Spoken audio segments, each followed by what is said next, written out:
स्वागत है आपका सच द रियलिटी में। मैं आपके साथ तिशा जैन। आइए साथ में नजर डाल लेते हैं आज की 10 बड़ी खबरों पर। पहलगाम आतंकी हमले के बाद देश भर में गुस्सा है। इस बीच असम के मुख्यमंत्री हेमंत बिस्वा शर्मा ने सख्त चेतावनी दी है। उन्होंने कहा कि सोशल मीडिया पर पाकिस्तान का समर्थन करने वालों पर राष्ट्रीय सुरक्षा कानून यानी एनएसए के तहत कार्रवाई की जाएगी। सरकार सोशल मीडिया पर कड़ी नजर रख रही है और देश विरोधी गतिविधियों को बर्दाश्त नहीं किया जाएगा। असम में पंचायत चुनाव की तैयारी जोरों पर है। इसी कड़ी में आज असम प्रदेश बीजेपी ने अपना संकल्प पत्र जारी कर दिया। इसमें राज्य के विकास के लिए 15 बड़े संकल्पों का वादा किया गया है। पार्टी ने पंचायत स्तर तक विकास पहुंचाने का संकल्प लिया है। दिल्ली नगर निगम ने ऐलान किया है कि कैलाश कॉलोनी की A5 A18 सड़क अब बोरो नेता उपेंद्र नाथ ब्रह्मा के नाम से जानी जाएगी। उपेंद्र नाथ ब्रह्मा को बोरो समुदाय के पिता के रूप में सम्मान दिया जाता है। इस फैसले की घोषणा पहले केंद्रीय गृह मंत्री अमित शाह ने असम दौरे के दौरान की थी। असम के मुख्यमंत्री हेमंत बिस्वा शर्मा ने आज पंडित नेहरू पर तीखा हमला करते हुए सिंधु जल संधि को भारत के इतिहास की सबसे बड़ी रणनीतिक भूल बताया। शर्मा ने कहा कि नेहरू ने अमेरिकी दबाव और वर्ल्ड बैंक के कहने पर भारत के नदी जल अधिकारों का बड़ा हिस्सा पाकिस्तान को सौंप दिया था। मुख्यमंत्री ने प्रधानमंत्री नरेंद्र मोदी के सिंधु जल संधि से हटने के फैसले को ऐतिहासिक सुधार बताते हुए कहा कि मोदी ने भारत के संप्रभु अधिकार वापस लेकर पाकिस्तान की अर्थव्यवस्था पर सीधा प्रहार किया है। शर्मा ने कहा 6 दशकों के बाद बेड़िया टूट रही है, अब एक नए युग की शुरुआत हो चुकी है।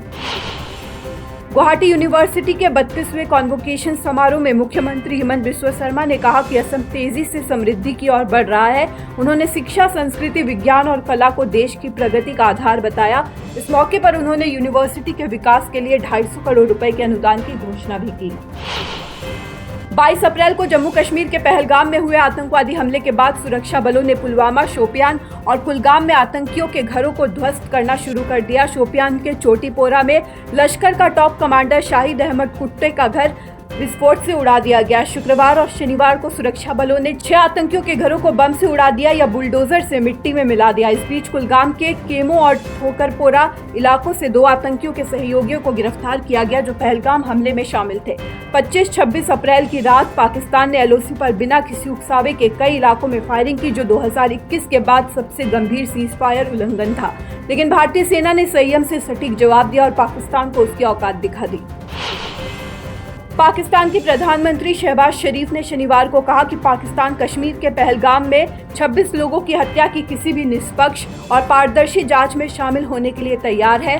उन्होंने कहा कि पाकिस्तान हर तरह के आतंकवाद की निंदा करता है और खुद भी आतंकवाद का शिकार रहा है। शहबाज शरीफ ने भारत पर आरोप लगाया कि वो बिना किसी विश्वसनीय जांच या सत्यापन योग्य सबूत के पाकिस्तान पर आधारहीन और झूठे आरोप लगा रहा है। प्रधानमंत्री नरेंद्र मोदी ने शनिवार 26 अप्रैल को वीडियो कॉन्फ्रेंसिंग के जरिए 15वें रोजगार मेला में हिस्सा लिया। इस अवसर पर प्रधानमंत्री ने देश भर के 51,000 से ज्यादा युवाओं को जॉब लेटर सौंपे। रोजगार मेला देश के 47 अलग अलग स्थानों पर आयोजित किया गया था। केंद्र सरकार ने इसे रोजगार सृजन को सर्वोच्च प्राथमिकता देने के तहत आयोजित किया। प्रधानमंत्री ने इस दौरान युवाओं को नए भारत के निर्माण में अपनी भूमिका निभाने के लिए भी प्रेरित किया। जम्मू कश्मीर के पहलगाम आतंकी हमले के बाद भारत और पाकिस्तान के बीच तनाव बढ़ गया है। इस बीच राजस्थान से सटी भारत पाकिस्तान बॉर्डर से बड़ी खबर सामने आई है। भारत के संभावित हमले से घबराए पाकिस्तान ने बॉर्डर के पास फोर्स बढ़ा दी है। पाकिस्तानी सेना ने सरहद पर नए कैमरे लगाए हैं और सर्विलेंस एक्टिविटी तेज कर दी है। राजस्थान बॉर्डर के पास पाकिस्तानी टैंक और तोप भी देखे गए हैं। साथ ही नौसेना, थल सेना और वायुसेना को भी अलर्ट पर रखा गया है। लड़ाकू विमान भी एक्टिव कर दिए गए हैं। पाकिस्तान ने सिंध में बड़ी संख्या में फोर्स छिपाकर रखी है और नए निर्माण कार्य कराए हैं। वहीं बहावलपुर में जैश-ए-मोहम्मद के हेडक्वार्टर पर भी सुरक्षा बढ़ा दी गई है। भारत के जवाबी एक्शन के डर से पाकिस्तान पूरी तरह सतर्क हो गया है। ईसाइयों के सबसे बड़े धर्मगुरु पोप फ्रांसिस का 88 वर्ष की आयु में हाल ही में निधन हो गया। उनका अंतिम संस्कार शनिवार को वेटिकन सिटी के सेंट पीटर स्क्वायर में किया गया। इस अवसर पर दुनिया भर से लाखों लोग वेटिकन सिटी पहुंचे, जिनमें 150 से अधिक विदेशी प्रतिनिधि मंडल भी शामिल थे। भारत की राष्ट्रपति द्रौपदी मुर्मू भी इस ऐतिहासिक मौके पर वेटिकन सिटी पहुंची। पोप फ्रांसिस का निधन 21 अप्रैल को हुआ था और उनके अंतिम संस्कार में अमेरिकी राष्ट्रपति डोनाल्ड ट्रम्प भी मौजूद थे। बिया, जन्मदिन बा आपनार जिकोनो विशेष अनुष्ठाনৰ বাবে one stop solution ambience banquets. আপোনাৰ প্ৰতিটো অনুষ্ঠানৰ বাবে এটাই শ্ৰেষ্ঠ স্থান গুৱাহাটীজ ফাইনেষ্ট এণ্ড লাক্সুৰিয়াছ বেংকুৱেট হল ambience বেংকুৱেটছ perfect for every celebration. For booking, contact 7099013417 or visit 5th floor above Reliance Centro, RG Burwa Road, Guwahati.